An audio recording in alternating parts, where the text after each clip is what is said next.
Եվրասիական տնտեսական միությանը Հայաստանի անդամակցության ժամկետը կորոշի Ռուսաստանը մայիսի 29-ին Սերժ Սարգսյանի նշած օրը միայն առաջարկել վստահեն հայ քաղաքագետները։ Սեպտեմբերի 3-ից սկսած Հայաստանը լիազորություններից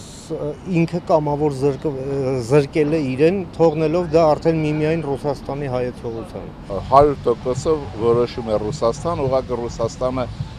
Ուկրաինան մարսելով է զբաղված։ Ռուսաստանը այսօր խիստ զբաղված է այլ հարցերով, իսկ Հայաստանը փաստորեն դեռ պետք է սպասի Եվրասիական տնտեսական միության անդամակցելու համար, ու այն էլ դեռ հայտնի չէ, թե ինչ պայմաններով։ Կառավարման փորձագետ Հարություն Մեսրոբյանը շարունակում է պնդել, կա 3 խնդիր, որոնք շրջացել Հայաստանը չի կարող, անկախ նրանից, թե որ միությանը կանդամակցի։ Խնդիր համար 1. Հայաստանը չունի ընդհանուր սահման։ Երկրորդը, Հայաստանը ունի Արցախի հետ կապված խնդիր եւ երրորդ ինքնիշխանության կորստի որոշակի մաս։ Քանի դեռ հարցերից որևէ մեկի պատասխանը դեռ հստակ չէ, Հայաստանը ստիպված է ապավինել Ռուսաստանի ցանկություններին, որոնցից ամենավտանգավորը Ադրբեջանի սիրաշահելն է։ Եթե Ադրբեջանն էլ չի անդամակցում այդ միությանը, ապա Հայաստանի անդամակցությունը ոչինչ չի տալիս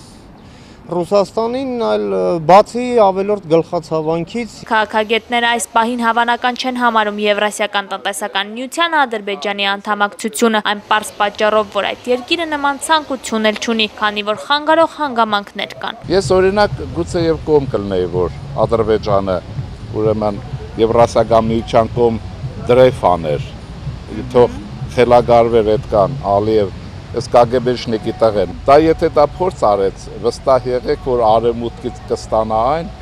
ինչը որ ուկրաինացիները ստացան։ Իսկ Հայաստանի նկատմամբ Ռուսաստանի որդեգրած քաղաքականությունը փորձագետ Հարություն Մեսրոբյանին ամենևին չեն զարմացնում, այն պարզ պատճառով, որ ինչ ցանում են, այն էլ հնձում են։ Եթե մենք ընկնում ենք ինչ-որ խաղերի տակ, ուրեմն ոչ մեկին իրավունք չունենք մենք աչքը կոխելու դրա մասին, որովհետև մենք ենք մեղավոր։